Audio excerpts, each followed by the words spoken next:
Kumusta mga kabayan, mga amigo at saka mga amiga? Nandito tayo sa Southwind Community ng Century Community Homes dito sa Southwest Las Vegas sa may Mountains Edge.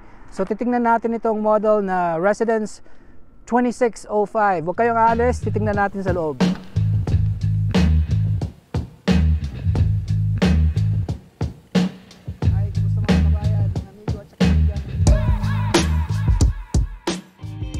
Hello kabayan! Kung bago ka pa lang sa channel na ito o isa ka sa mga bumabalik na manonood, welcome back! Ako si Merloni, isang Pinoy Realtor dito sa Las Vegas. Dito sa channel natin, iniikutan natin ang mga bagong bahay sa mga bagong komunidad mula sa mga sikat na builders dito sa Vegas at Henderson. Kung balak mong lumipat, magbenta o mag-invest sa bahay dito sa Las Vegas, panoorin mo ang mga videos ko and I hope makakatulong ito sa iyo. At kung gusto mong updated sa mga bagong tours at tips, huwag kalimutang mag-subscribe. Tara, samahan mo ako sa tour natin ngayon. Mga kababayan, mga amigo at saka mga amiga, nandito tayo sa Century Community Homes dito sa Southwind Community sa may Southwest Las Vegas dito sa Mountains Edge. So medyo nasa dulo na tayo ng Vegas sa Southwest End.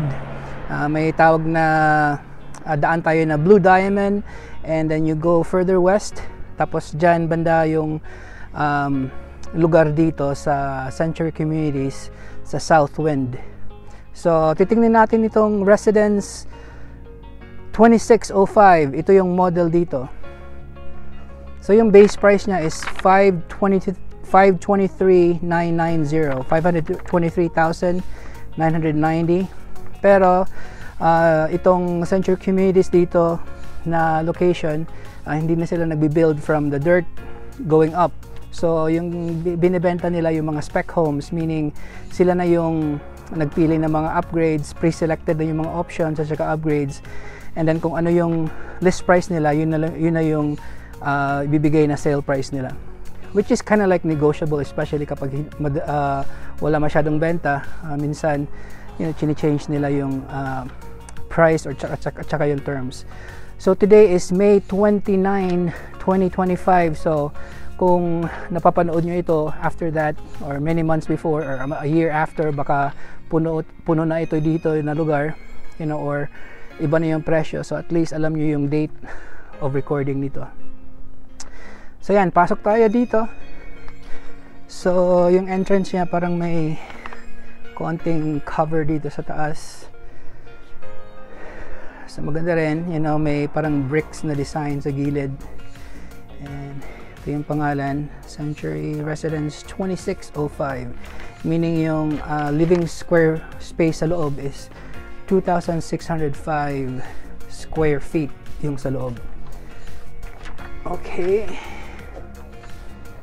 Papasok, nasa right side kaagad yung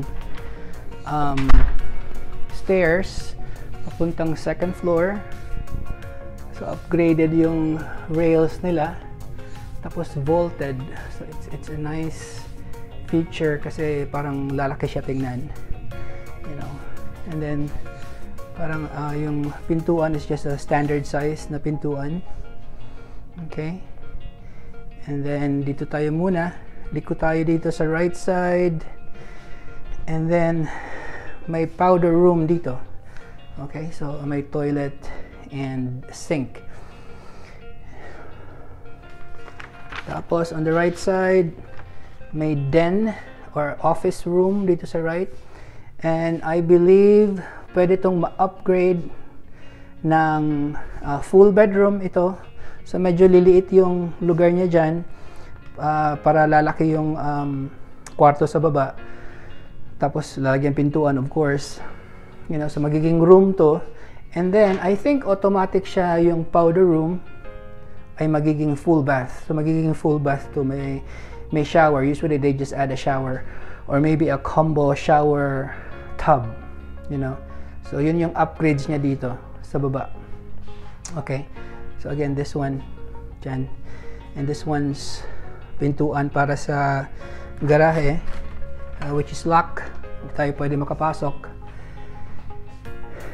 And then, ikot tayo dito. So yan, parang may konting lugar dito. Pwede nyo lagyan ng piano kung napapiano kayo or whatever furniture na gusto nyo ilagay dyan, nababagay naman. Tapos yung flooring nila, it's good. I think this is vinyl, wood imitation. Tapos dito sa left side, nandito yung pantry. Okay, so at least maganda rin, transparent, may ano siya sa ano lang, parang glass. Makikita mo ano yung nasa loob. So kailangan malinis yung pantry mo kasi makikita sa labas. So pretty good size pantry. Okay. Tapos dito, so dalawa pala yung ano papunta dito, parang dalawang mini hallway. So kapag tatalikod tayo dyan tayo dumaan. Tapos dito na side, may isang hallway rin dyan, diretso sa pintuan, sa front door. Okay? So, nandyan. And then on this side, yung kitchen. So dark cabinets, I think that's 42 inches. Tapos yung ceiling is 9 feet. And then, marami siyang recessed ceiling lights. Yung iba, nilalagyan nila ng pendant light dyan. But I think that's pretty much enough na ganito. Tapos ito yung kitchen counter, quartz. You know, pwede mo malagyan ng 3 or 4 na high chair. Maybe 3 lang kasi masakit. Tapos yung appliances dito. Sa taas may storage pa rin. Maliit na cabinet. So again, yung appliances nila, it might not be included yung fridge at saka yung washer and dryer. Pero yung microwave, oven, and stovetop at saka dishwasher, kasama na yan. 99% of the time kasama yan basta sa new builds. Yung ano lang, yung fridge at saka washer and dryer, depende na yan sa builder kung ibibigay nila or hindi. So yan. And then countertop nga quartz, tapos may magandang backsplash sa likod. It's nice. I think there's an option na yung countertop dito pupunta siya all the way doon sa gilid. So I think that's one of their option. And then of course sa harap ng kitchen, konting dining table dyan, dining area, diretso na sa labas, big sliding door. Okay, tapos mataas yung mga bintana dito, and then on that side, so para open concept talaga siya. Ito yung family room or living room, so may upgrade na rin sila dyan. So maganda yung fan with a light sa gitna, and then yung bintana mataas. And they have that upgrade feature dyan sa TV set, tapos may fireplace, electric fireplace sa baba, you know, which is getting common dito sa Las Vegas, you know. So yan. And then of course ito sa likod, yung backyard, and I believe yung patio is included sa bahay. Okay, kasama na yan sa presyo. And then they've got the pavers sa likod. So yan, ito kitchen, living room, family room. Okay, tapos dito sa left side, dito pwede yung den at saka office gawing bedroom, tapos yung powder room magiging full bath. Yun yung option dyan. So punta tayo sa taas. Tapos dito may konting closet dito. I think this is for the jackets and stuff. Ayan. So pwede nyo lagay yung mga kahit anong storage nyo dyan. Baka mga sapatos dito sa baba. Or kapag winter, yung mga jacket. That's good. Tapos paakyat tayo dito. Carpet yung sa stairs nila. Tapos yung stairwells. Yung sa gilid is upgraded kasi yung standard feature is para siyang wall na solid Okay, tapos reminder lang mga kabayan, kapag titingin kayo ng mga bagong bahay or mga new builds dito sa Las Vegas at saka Henderson, we advise na dalhin nyo yung realtor nyo, gaya ko, kasi yung mga salesperson dito, they're working for the builder, so of course their best interest ay sa builder, hindi sa inyo. Okay, so the next time pupunta kayo, just let me know, kasi once you sign with them, tapos wala kayong realtor, hindi na kayo pwede ma-represent. Okay? So that's one thing. So pag akyat kaagad natin, may loft. Tapos ito yung parang wall nila sa taas. Parang railings. And then yung mga power outlet nila kapag ganito yung walls, nasa ground yung power outlet nila. Hindi makikita kasi nasa likod ng sofa eh. So dyan, maganda yung decoration dyan. Dyan si Ate Adele. Ito ang loft. So dito muna tayo sa right side pag akyat natin galing sa stairs, sa hagdanan. So quick right, ito yung first bedroom taas. So 3 to 4 bedrooms to na bahay. Yung pang-apat yung optional sa baba. Okay? So yan, maganda pagkapintura, yung contrast. Tapos yung closet, may sliding door. So, medyo maliit lang pero it's pretty much enough sa mga bata kung may mga anak kayo. Tapos yung bintana is nakaharap sa street. You got a nice view sa bukid. Pretty nice size ng bedroom. I think this bed is a full size bed. So yan. Tapos yung light nila, yung lamp, pretty unique. Walang ceiling fan sa loob, so I guess they're just using the AC kapag summer. Tapos labas tayo. Paglabas sa first room, quick right is yung full bath sa second floor. So ito yung full bath sa second floor. So combo, shower, and tub. Tapos yan, toilet. Double sink. And then 2 separate mirrors. Walang light sa taas ng salamin, pero recess light lang yung ginagamit nila. And of course, storage para sa banyo and sa baba. So paglabas dyan, quick right, second bedroom. Ito, nice. Puti lang siya. Pretty much the same size sa kabila. Tapos dyan, sa taas, parang lamp. Nice designed lamp. Nasa sa inyo na yan when you, kung anong gusto nyong ipiliin. You could do whatever you want paglipat nyo if you're gonna buy something like this. Tapos yung walk-in closet na dito mas malaki kasi yung isa parang maliit lang yun, may sliding door. Tapos ito, walk-in closet, it's pretty nice size. Pwede pa nyo lagyan ng ibang additional na shelving dyan. So yan, ito yung second bedroom. Okay. I think the ceiling is only 8 feet. So ito, alam yung loft.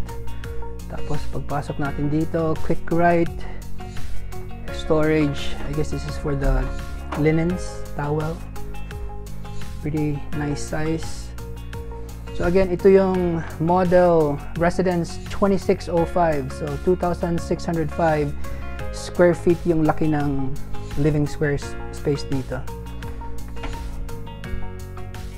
So this 3-bed, 2.5 bath, 2-car garage. So yung base price nito is 523,990 as of today's date, May 29, 2025. So again, hindi sila nagbi-build from dirt, from the ground up. So they're making quick move-in na homes. So pinipili na nila yung mga options, and they give you the sale price pagkatapos. So ito yung laundry, hopefully yung builder ibibigay rin nila yung appliances, the washer and dryer, pero usually hindi kasama yan. Tapos may sink doon, and then you've got the storage dito all the way up to the ceiling, which is nice para magamit lahat. Tapos dito sa right side, ito yung cable management. Dito ilalagay yung mga modem, may option dyan na ilalagay yung modem, yung router dito. Okay, let's see kung mabubuksan natin. Ayan, so depende na yan. Minsan yung builder, they give you a free modem at saka router from whichever company. Tapos dyan, and ito para siyang pintuan going to the other room, sa parang sa walk-in closet to sa master bedroom. Okay, so babalik tayo dito. So ito, maganda na feature to kasi diretso na sa laundry. Kung may mga labada ka, diretso na dito sa walk-in closet, hindi na dadaan sa loob, di ba? So pagbalik natin dito, ito na yung master bedroom. Okay, tapos may ang light niya, kakaiba, maganda yung design. Maganda rin yung wallpaper. It's pretty good size master bedroom. Diyan. It's nice. And I think this is a king size bed. Medyo mababa, but it's nice. Tapos yung bintana nila is facing the neighbor on the side. Sa likod. This is for the backyard. Pero of course may tatayong bahay dyan sa likod. So kung nakikita nyo, madami pang lote na binibenta dito. I think they're selling 148 homes sa community dito sa Southwind. Tapos pasok tayo dito. This is the master bath. Okay, the master bath. Quickly on the left side, pang storage sa mga towel or mga linens or any bathroom needs dyan. Tapos sa kabila, double sink, storage sa baba sa bathroom. Tapos yung salamin nila separate uli, so walang salamin sa gitna, his and hers. Tapos on the right side, I think this is an upgraded feature, walk-in shower, kasi usually yung standard feature is parang kalahati na ganito na walk-in shower, tapos yung kalahati is tub, regular tub. But this is nice, clear glass, so klarong-klaro ka kapag maliligo dyan, especially walang pintuan dito from the master. Tapos dito yung toilet on the other side. Okay, so ito na yung mga usually yung mga bagong mga bahay, wala silang pintuan papunta sa master bath. Okay, so pwede kang nakahiga dito sa likod, tapos makikita mo dyan sino naliligo dyan. And then dito diretso, ito yung kanina, yung storage, walk-in closet, very big walk-in closet, pwede pang gawing isang kwarto. And then yung feature niya dito is diretso siya sa laundry room. So ito pa yung ano niya, dyan sa gilid. So pagpunta mo dito, dyan, and then balik uli sa laundry. So magandang feature nga siya kasi pagkatapos mo maglaba, diretso mo na sa walk-in closet mo yung mga damit mo. So yan mga kabayan, ito yung Model Residence 2605 ng Century Community Homes sa Southwind Community dito sa Mountains Edge, Southwest Las Vegas. So kung may mga tanong kayo, may mga hindi kayo naintindihan or gustong linawin, reach out lang kayo sa akin or leave a comment below. Reach out sa cellphone ko, call or text, or you can email me too. So yan mga kabayan, kita-kita tayo ulit on the next property tour. Okay, bye-bye. Kung ito na ang hinahanap mong bahay o gusto mo ng mas maliit, mas malaki o nasa ibang lokasyon, kahit resale man yan, masaya akong tumulong sa'yo. Call, text, email o mag-comment ka lang sa baba kung may tanong ka. Nandito lang ako, ready to help. At kung gusto mong updated sa mga bagong tours at tips, huwag kalimutang mag-subscribe. Maraming salamat sa panonood.